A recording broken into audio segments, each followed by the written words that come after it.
Hey there, Labor Class 421. We're in Chapter 9, dealing with education and training. This is going to be Part 3. Here is another of several Detroit Tigers hats that I have. This is a more classic one than the one I wore the other day. Okay?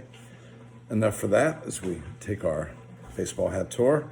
We're going to talk and continue our discussion here in Chapter 9, dealing with training. We've dealt with that back in Chapter 5. We're going to get into a little more of a discussion about that. We're going to talk about the earnings of women and training as it relates to them, training as it relates to low wage versus high wage earners, kind of fill in the blanks and make our analysis more realistic. Then we're going to get into a discussion on education. Is it a good investment for you? Is it good for society? And then we're going to get to the questions at the end of the chapter. Okay, so we first studied this in Chapter 5, you may recall. We talked about training, where basically it's a trade-off that a firm is willing to make an investment in their workers, which is going to push down their marginal productivity initially in return for enhancing their marginal productivity later on. We also stated, you may recall, that firms would not be willing to make the investment unless they could earn a return that exceeds a marginal revenue product that exceeds the wage, or value marginal product that exceeds the wage that is paid to the workers. We basically said if it's firm-specific training, firm will pay for that. If it's general training, it's probably shared between the worker and the employer. In a perfect world, general training would be paid for entirely by employees, because the moment a firm made you more productive, you would leave and go somewhere else, and somebody's going to pay you more, and the firm will never get the return on its investment. However, in the real world, where we have labor market frictions and labor supply curves are not totally horizontal, even if your value is enhanced by training, it doesn't mean you're going to instantly go to another job somewhere else. So in fact, the data seems to indicate that there's a sharing of trading between the employer and the employee. Okay, so what is training? Remember, it's basically learning by doing. It's on-the-job enhancement to your human capital. And we can show that with the diagram that's on page 331. Rather than have me redraw it, what's the point? Let's just go ahead and show it. What we've got here is the horizontal line, which I think is E1, would be the value of whatever human capital you possess, assuming you never get training in the future. And so over time, as you age, your market value really doesn't change, okay? Now, look, in reality, with more experience, there's going to be an enhancement but in your human capital. But in a simplified world, as long as your skills do not appreciate, in real terms, your earning potential is going to remain as it is. On the other hand, with training, with an investment that's made by both you and the employer at some level, that will lead to an upward sloping earnings potential in the future. The potential would be the dashed line, the actual would be the solid line, and the blue is showing you sort of the difference between what you could potentially earn and what you are earning.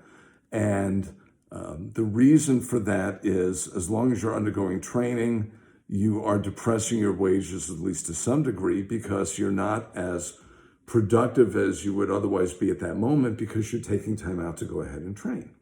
And then once you stop your training, you end up at the higher curve. The long and the short of this is it's going to be a trade-off, and the investment now is done with the expectation that there's going to be a positive return in the future. 331 in the current edition of the text. Okay. And the one final thing, of course, is when you train, take a job with training that's offered, initially your wages may be lower, you're going to overtake it at this point over here. And so this whole notion of training is going to be influenced by the same kinds of things that we talked about with education earlier in the chapter. How many more years do you have to work? If you're early in your career, you may invest in a lot of training. Later in your career, it's simply not worth going ahead and doing that. You'd rather reap the higher wages right off the bat because the present value of the gain doesn't justify the fact that you are losing money initially as you undertake training. All right. So what are the insights in the model? That's really where the fun stuff comes into play. First off, what we notice is that, and we didn't show this in the data in the last lecture because we just took a snapshot of those 35 to 44 and what the consequence, male and female, of different levels of education leads to in terms of differences in earnings. If we looked at 35 to 44 and then maybe 45 to 54, we might have looked to see whether the gap widens over time or not. What the data indicates is that earnings differentials do widen with different education levels as people age. Why? Well, let's think about this. Those who are fast learners and are able to take advantage of a lot of training will probably engage in more training, and that is going to enhance their earnings even more. And a fast learner is one who probably succeeded with higher education anyway. So you take the higher level of education and the greater adaptability to training, and that's going to lead to an even bigger increase in wages over time. Okay? And clearly, those with higher levels of education find it worthwhile to invest in more training, and ultimately, higher paying jobs do require more training. Okay? And that is why more sophisticated jobs, more technical jobs, jobs that require higher levels of training, typically have upward profiles earnings profiles associated with experience that go out a lot more years than lower paying jobs. In my database of more than 8,000 jobs, 12 years is typically about where you would level off, but gardener, cashier, jobs that don't require a lot of training, a lot of education, they may level off in 4 or 6 years. Those in the medical disciplines, economist, lawyer, it could be more than 20 years of experience that pay off in higher earnings. Okay. Let's bear some of that in mind, and let's go back to looking at women. You saw all the way around women earning less than men. The differential percentage-wise was the smallest with the professional degrees. The difference there was about 10%. Some of the other ones, it was in the 30-40% range. Okay, so why? Number one, yes, discrimination, and we're going to get to the chapter later on that's going to deal with that, and we're going to explore that and see how much of the differential appears to be due to discrimination. And by the way, the studies are going to show it's maybe 5%. So if the difference in earnings is 15%, what we're saying is 5 of the 15 may be due to how people are treated in the labor market. The other 10 is going to be more to objective factors. And look, you may assume that's part of society's problems and acculturation and the roles that people play in society, but that's a much broader issue than what we could deal with in this class. But in terms of people being mistreated in the hiring decision and the compensation decision, the number tends to be somewhere around 5%. Okay, so why do women earn less than men? They have a shorter work life. They have a shorter work life because they tend to take time out of the labor force raising children. So with a shorter work life, you have less time to recoup the human capital investment, and so therefore you may expect a smaller investment in human capital. So the training doesn't pay off as much. Women work fewer hours than men. Even when we were looking at full-time work in the wage comparison that I did, men still work more hours a week than women do. Women avoid occupations where skills will deteriorate if they're out of the labor force, because if you're going to take time to have and raise children, you want to be able to more smoothly re-enter the labor force, and those where you have to basically start over again, so highly computerized, let's say, industries, may see somewhat fewer women because they don't want to be left behind by technology passing them by because they've been out of the labor force. So there's a clear determination there that even though these are skills that may lead to high earnings, because they deteriorate quickly if you don't continually educate yourself, then that would provide an incentive not to engage in those occupations. This is a discrimination argument. Employers may avoid hiring women if a lot of on-the-job training is required because they don't believe that they're going to get the payoff from making the on-the-job investment, because they're going to exit the labor force and not spend as much time working as men will.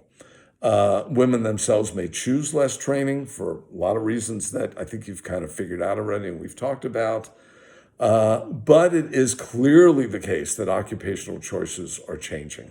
And if we compare now to 40, 50 years ago, women are in many more STEM occupations, highly trained occupations, business and law being two really good examples where the presence of women is much heavier than it used to be.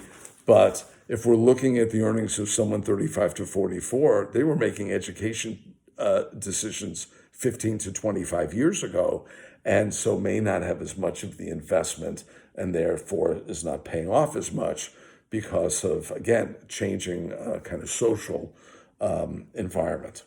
Okay, next question I want to get to. Education, is it a good investment? The rate of returns studies are kind of over the map, but they seem to indicate in inflation-adjusted terms, 5 to 12% a year.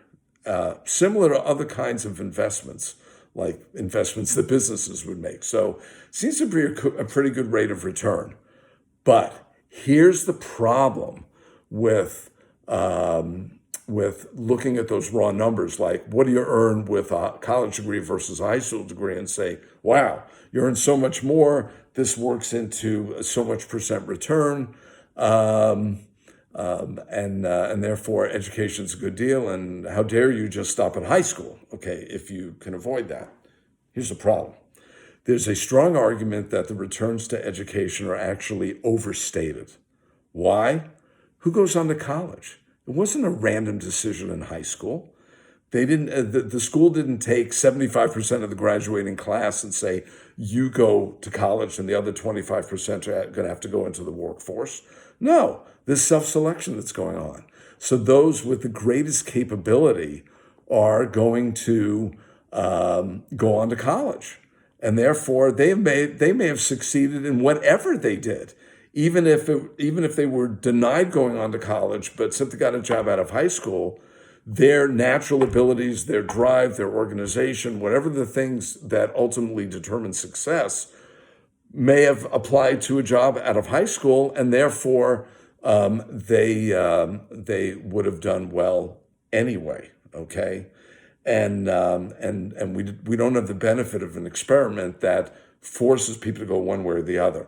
There have been some studies that have tried to look at, for example, identical twins, one that goes to college and one doesn't, and say, well, at least genetically they're pretty much the same, but it's kind of really hard to parse that out, although we kind of understand that. Okay, we'll continue this discussion, get to the questions at the end of the chapter in the next segment.